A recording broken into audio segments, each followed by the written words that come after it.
Today on How to Sublimate, I'm going to show you how to decorate the UniSub FRP products, such as the name badges, key rings and magnets. To make the FRP products, you'll need your printed transfer, the blank substrates, heat-resistant tape, heat-proof gloves, and a pair of scissors or a knife. And then notice on the FRP products, there's no protective plastic, so be careful there's no dust or debris on the surface of the substrate. You'll notice on one side it has the fibre plastic, and then the other side is a perfectly smooth surface. That's the printable side.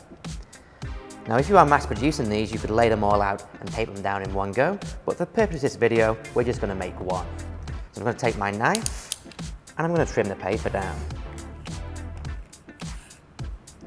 So take the substrate and place it face down on top of the printed transfer, making sure you line it perfectly within the blade.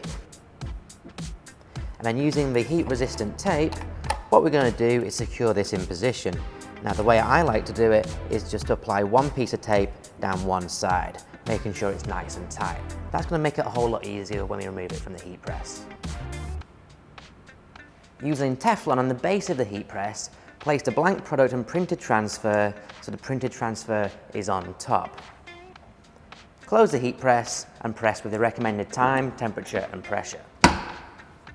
Once the timer has elapsed, open the heat press and swing it to the side.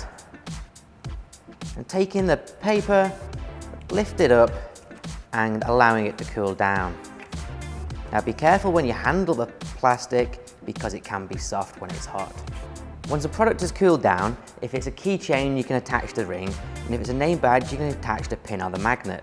Simply remove the backing of the adhesive and secure it in position. And it's then complete. Thanks for watching, and remember full details on how to create these products, including time, temperature and pressure settings, can be found on the GJS knowledge base at help.gjs.co.